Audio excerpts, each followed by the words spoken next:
Hello, Mama Claire. This is Anshin Kelly. I have been praying about how to communicate to you the answers to your questions, and I thought um, accountability and responsibility, and therefore building trust and honesty, begins with the face. So I thought that I'd show my face and that I'd speak right to you through a video. So I'm hoping to keep this pretty short. We'll see how the spirit moves in this case. But I hope that this can answer some of your questions. So my journey to becoming a traditional midwife was not clear cut through a school or through a program. It was very much a calling, an ancestral as well as spiritual, and therefore spiritual calling from the Creator, and yes, through my genealogy, and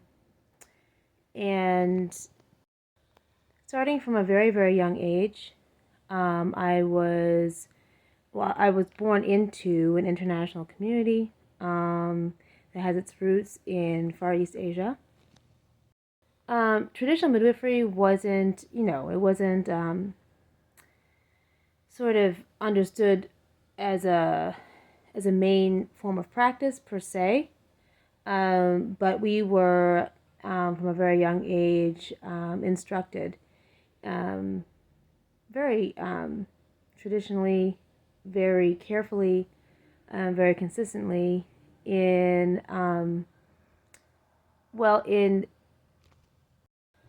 ancient spiritual wisdom that has been passed down for thousands of years.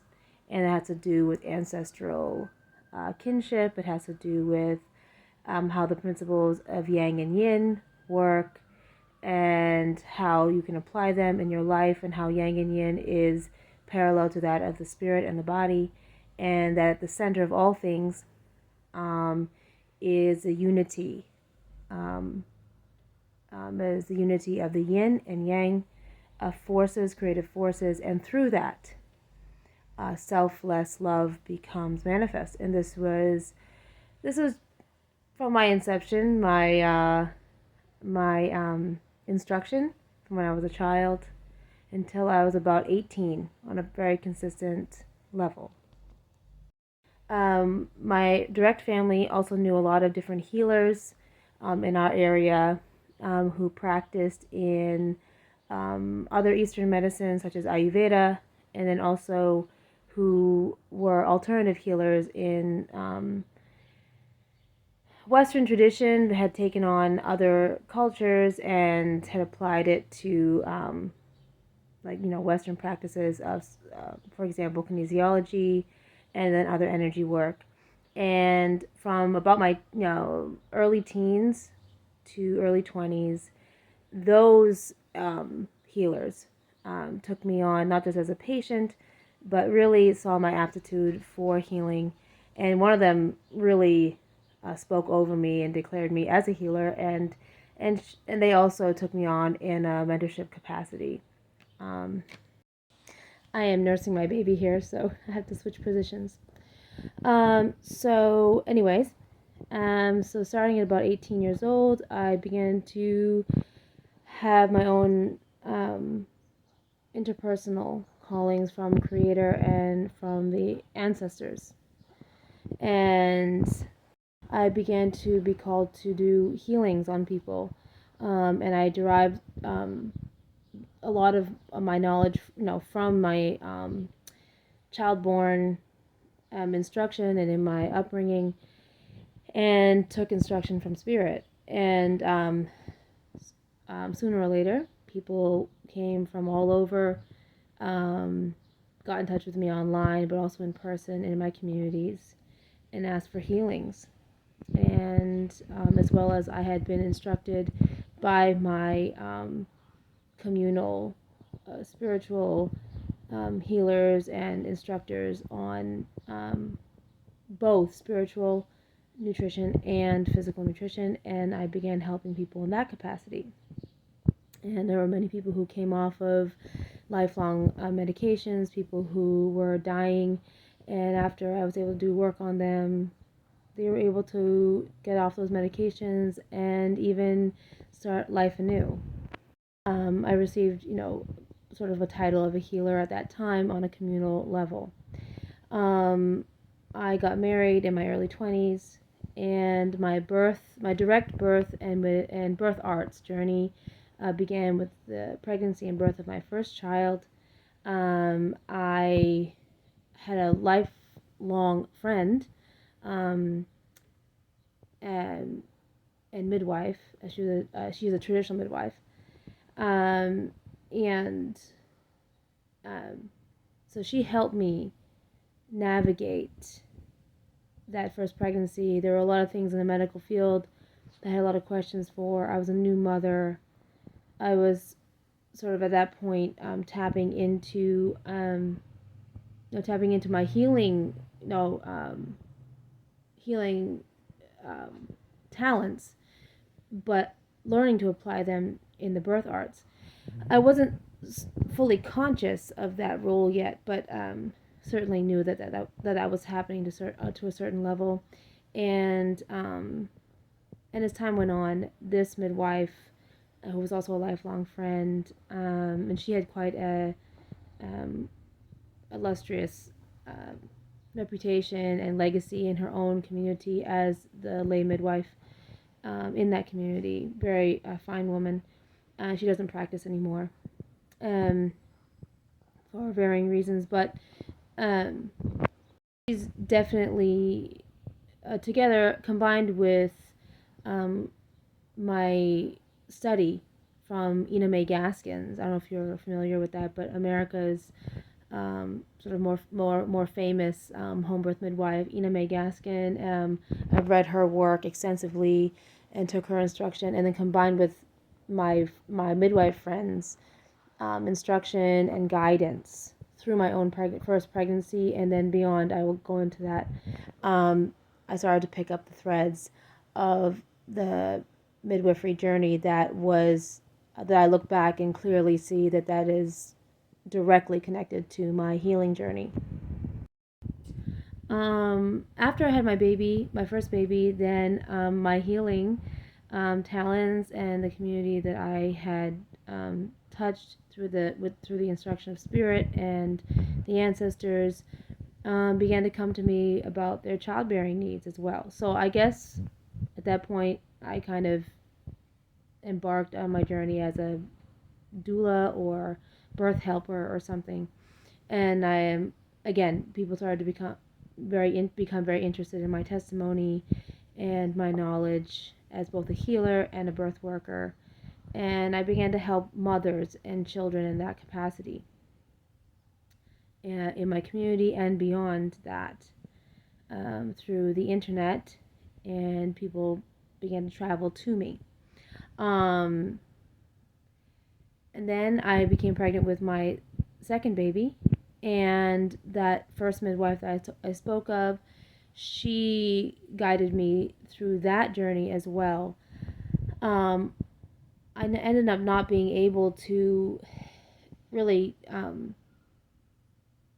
abide at all by the medical, even the birth center that I was at. There was another midwife there who actually had delivered me and had delivered all my sisters.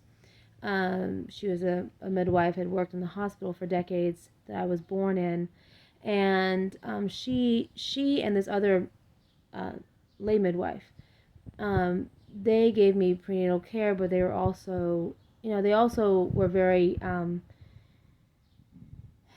like the healers in my childhood. They saw my talent and my capacity for and calling, to this work, to this traditional work, and or just the caring of mothers and children in this way. So they also they saw my capabilities, and they instructed me, and they gave me tools, and took me on as a sort of an apprentice as well as a patient.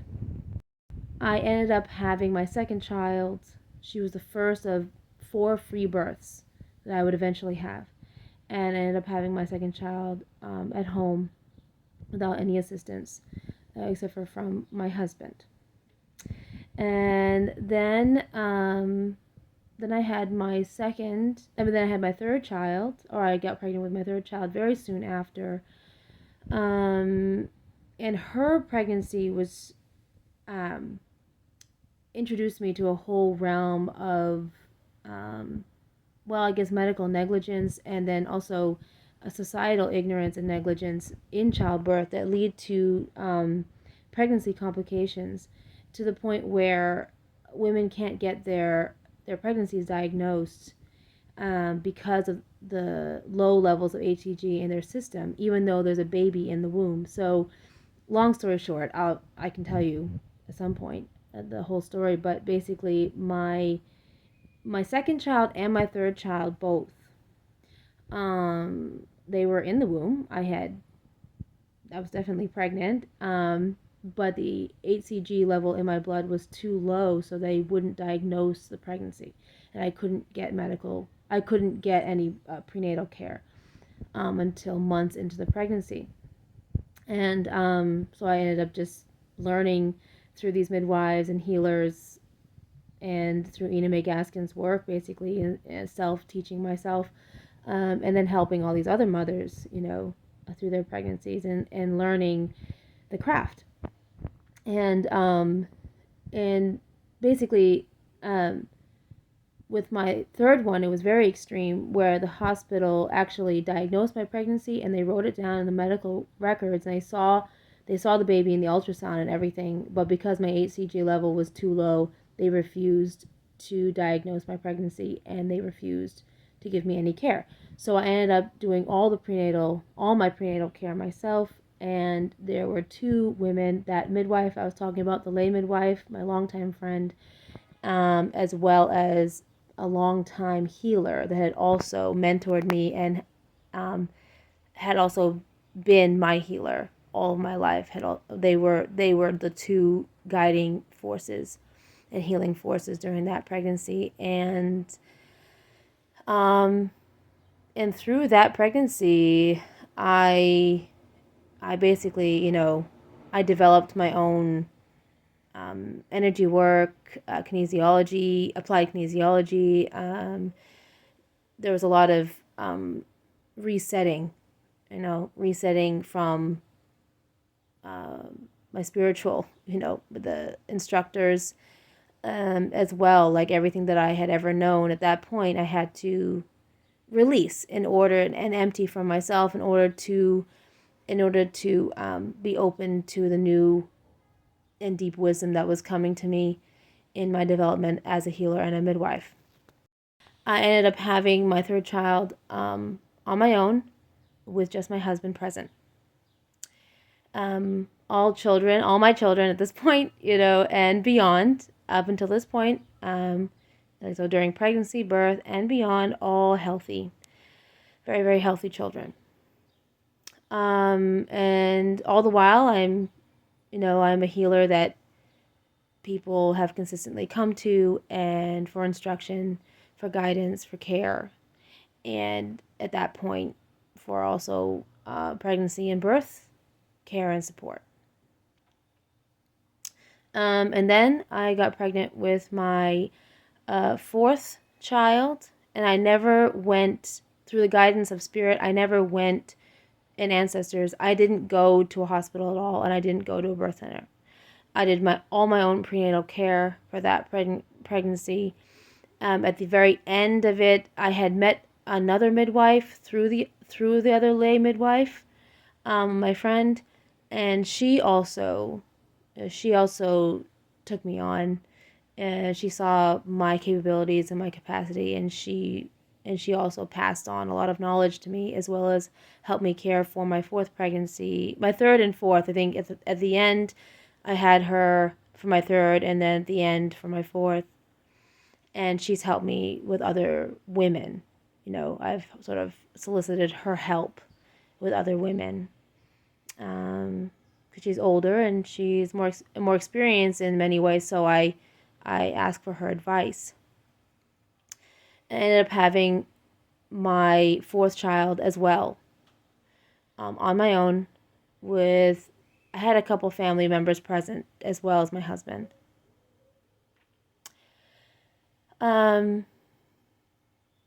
About a year after my son was born, at that point, let's see. At that point, I had been on my birth journey, birth work journey, for 5 or 6 years. And I guess it was a couple years after my son was born. So I'd been on the birth journey between 7 and 8 years, I guess, something like that. And there was this huge influx of women from all over North America and even the world. One woman came all the way from Africa to receive. She had moved to Texas, and in hopes of receiving care in America.